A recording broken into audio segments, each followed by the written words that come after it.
Banyak yang salah jalan, tapi merasa tenang karena banyak teman yang sama-sama salah. Beranilah menjadi benar meskipun sendirian.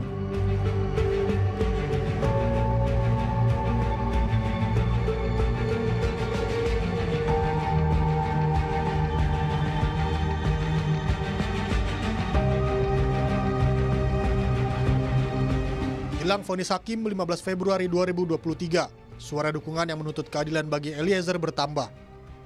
122 akademi dari sejumlah universitas di Indonesia telah mengajukan permohonan ke Pengadilan Negeri Jakarta Selatan. Ada beberapa poin alasan yang diajukan. Di antaranya Eliezer sebagai justice collaborator telah terbuka dan berkata jujur, membuka kotak Pandora kasus pembunuhan Yosua. Psikolog forensik Reza Indragiri menyebut dukungan ini merupakan langkah yang positif yang mempertemukan harapan masyarakat atas keadilan di ruang sidang dengan sistem peradilan di tanah air. Hadirnya para amicus curiae lewat secarik kertas merupakan sebuah langkah yang positif dalam rangka mencapai titik keharmonisan antara keadilan di ruang sidang dengan keadilan di luar sidang. Selama berpekan-pekan saya pikir ada kegelisahan dari masyarakat yang puncaknya adalah ketika jaksa penuntut umum mengajukan atau membacakan dakwaannya yang dipandang sebagai titik anti klimaks dan dipandang bertolak belakang dengan ekspektasi publik. Nah, kehadiran amicus curiae dengan surat mereka, itulah yang tadi saya katakan, boleh jadi akan mempertemukan atau mengharmoniskan antara ekspektasi keadilan di ruang sidang dengan realitas keadilan yang hidup di masyarakat. Sebelumnya, pengajuan sebagai amicus curiae atau sahabat pengadilan juga telah datang dengan harapan yang sama. Keadilan bagi sang penguak fakta yang dituntut 12 tahun penjara. Meski tak ada kewajiban bagi hakim untuk mempertimbangkan permohonan ini, namun besar harapan publik agar perlindungan kepada justice kolaborator menjadi presiden baik di peradilan tanah air. Tim Liputan Kompas TV. Iya, lalu sejauh mana dukungan dari para sahabat peradilan atau amicus curiae ini berpengaruh bagi kondisi Richard Eliezer? Kita akan ulas bersama psikolog klinis Lisa Marili Japri. Mbak Lisa, selamat malam. Selamat malam, Mbak Nitya. Mbak Lisa, terima kasih sudah bergabung bersama kami di Kompas Malam. Terakhir kali kapan bertemu atau mungkin mendapatkan kabar soal Richard Eliezer melalui pengacara mungkin? Iya, kalau terakhir kali ketemu pada saat saya bersaksi ya. Jadi saksi ahli di persidangan itu 26 Desember ya 2022. Kalau kontak-kontakan mah saya rutin kontak-kontakan melalui Roni ya, pas setiap kali dia datang, bahkan kadang-kadang saya juga titip pesan kepada orang tuanya. Jadi kalau kontak-kontakan sih masih jalan terus. Cuman memang kan saat ini lebih susah untuk ketemu Icat. Dan kemudian juga ada beberapa kendala-kendala tertentu yang belum langsung bisa ketemu. Oke, kendala apa kalau saya boleh tahu dan apa yang Mbak Lisa sarankan atau katakan kepada orang tua? Kalau kendala ya tentunya perizinan, tidak semudah dulu. Kalau dulu kan memang sebagai saksi ahli bebas ya untuk masuk karena kita harus melakukan asesmen, pendampingan. Kemudian setelah itu kan Icat juga ada banyak hal-hal yang harus dia persiapkan tentunya bersama dengan tim PH-nya, mulai dari pledoi, kemudian ada duplik, hal-hal seperti itulah yang saya rasa. Maaf saya potong, ada pertimbangan kemudian untuk psikologisnya Icat nggak? Sampai harus dipastikan bertemu dengan berapa banyak orang, bicara mengenai apa saja? Bagaimana Mbak Nitya tadi terakhir agak terputus? Oke, saya ulang. Apakah ada kemudian cerita dari Bang Roni bahwa memang Icat ini tidak boleh sering bertemu terkait dengan kondisi psikologisnya mungkin? Sebenarnya enggak, tapi lebih kepada banyak persiapan aja yang harus dilakukan oleh Icat bersama dengan tim PH-nya yang membuat lebih baik mengurangi dulu aja pertemuan, tapi kan kontak tetap jalan ya sebenarnya. Oke. Terakhir LPSK mengatakan pasca tuntutan Richard Eliezer ini shock, ada perubahan pola tidur dan lain-lain. Sempat ngobrol apa mengenai hal ini dengan Bang Roni mungkin? Kalau berkaitan dengan shock, Mbak Nitya, saya rasa sih itu satu hal yang wajar ya. Kayaknya kalau dia nggak shock malah kita yang aneh kan. Tapi seperti kemarin beberapa kali juga sudah sempat ada terungkap dan bercerita Roni di Kompas TV juga melalui segmen Gaspol itu dikatakan bahwa justru pada akhirnya Icat yang menguatkan tim PH-nya nih yang memang sempat down dengan mendengar tuntutan dari JPU, tapi bounce back-nya kembali itu adalah dari sisi Icatnya justru menyemangati para tim pengacara pendamping hukumnya.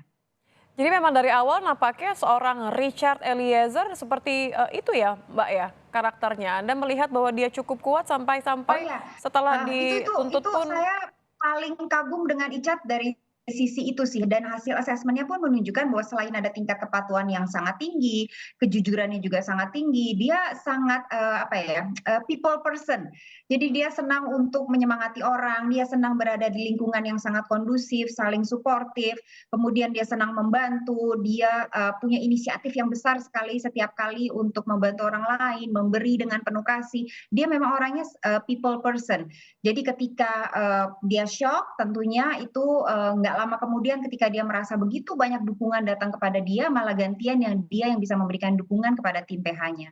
Oke, berarti kita bisa bayangkan bahwa mengalirnya dukungan akhir-akhir ini terutama ya dari LSM, dari publik, dari para akademisi, ini menurut Anda cukup bisa menguatkan Icat sampai vonis nanti? Banget, sangat.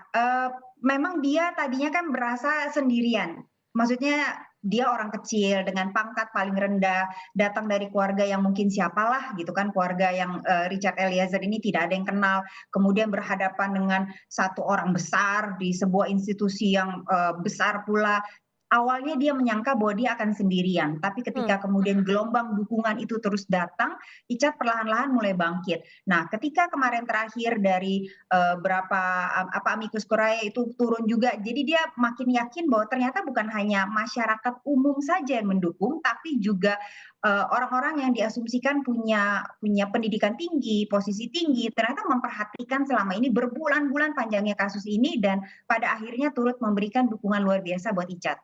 Oke, menurut Anda yang dibutuhkan Icat saat ini adalah sekedar dukungan, empati begitu ya, atau justru malah pengakuan bahwa memang ia berada di posisi yang benar, ia berhak untuk mendapatkan keringanan vonis misalnya? Kalau saya rasa sih segala bentuk dukungan dan bantuan dalam bentuk apapun ya Mbak Nitya itu dibutuhkan oleh Icat ya pada saat ini. Sebenarnya kalau kita melihat dalam psikologi sosial lebih luas lagi, rasanya tidak hanya Icat yang butuh hal seperti ini, tapi juga masyarakat Indonesia secara keseluruhan ya. Kita perlu melihat ada kepercayaan yang kembali bisa diraih, ada kejujuran yang bisa kita lihat di institusi yang sebenarnya menjadi pegangan untuk masyarakat Indonesia kan. Oke, kalau Anda melihat vonis ini tentu kita menyerahkan sepenuhnya pada hakim ya, Mbak Liza. Tapi bisa dipastikan apapun vonisnya nanti akan mengubah hidup seorang Richard Eliezer. Dari pengamatan Anda, sekuat apa Eliezer menghadapi putusan hakim nanti? Oke, karakteristik lain yang membantu Icat untuk bangkit itu adalah dia punya jiwa spiritual yang cukup tinggi. Dia percaya bahwa apapun yang terjadi memang itu sudah tulisan cerita Tuhan yang sempurna buat dia. Tidak mungkin Tuhan memberikan cobaan melebihi kapasitas umatnya. Pasti ada maksudnya kenapa ini terjadi. Dia selalu mengatakan demikian. Jadi dia punya kekuatan dari sisi agamanya. Dia punya kekuatan dari keluarganya. Selain itu dia punya ketangguhan untuk mulai memetakan. Icat memang kadang-kadang down, kemudian shock, tapi bounce back-nya cepat dan kemudian langsung tek tek tek, langsung tertata kira-kira ke depannya mau seperti apa. Apa yang harus aku lakukan setelah ini? Apa yang bisa aku kerjakan? Kemudian step-nya seperti apa? Dan itu terus dia melakukan hal-hal seperti itu. Ini termasuk mengenai harapan akan masa depan nanti ya, ya saya kalau tidak salah bercerita sama Mbak Lisa masih ingin kuliah lagi, masih ingin kemudian memiliki hidup yang jauh lebih baik begitu. Iya, jadi pada awalnya pada saat pertama kali ketemu dia mempertanyakan, "Aku habis ini gimana ya, Mbak?" Dalam arti dia tidak tahu, yang dia khawatirkan tentunya adalah keselamatannya dia, keselamatan keluarganya, orang-orang terdekatnya, apakah aku habis ini masih bisa selamat, apakah aku masih bisa menjalani hidup, itu awal-awal di pertama kali saya ketemu dengan dia Mbak Nitya. Tapi kemudian perlahan-lahan seiring dengan waktu, itu dia mulai, "Ya udah deh kalau misalnya memang karirku sekarang sudah berakhir di sini, apakah kemudian aku bisa kuliah ya Mbak, habis ini kuliah hukum atau apa?" Itu terakhir kali dia sampaikan pada pertemuan kita terakhir sebelum saya jadi saksi ahli. Kuliah hukum ya, jadi benar-benar kemudian mencoba untuk mengambil suatu hikmah dari apa kondisinya sekarang, begitu ya Mbak? Betul, itu kekuatan kepribadian karakter yang luar biasa sekali dari Icat. Dan saya mengatakan sama dia satu-satu dilaksanakan dulu, ini belum selesai, nanti kemudian kita petakan lagi untuk masa depannya. Tapi itu sudah terbayangkan sama dia step ke depannya seperti apa. Baik, terima kasih Mbak Lisa sudah bergabung bersama kami di Kompas Malam. Salam sehat Mbak, selamat malam. Sama-sama, terima kasih. Terima kasih.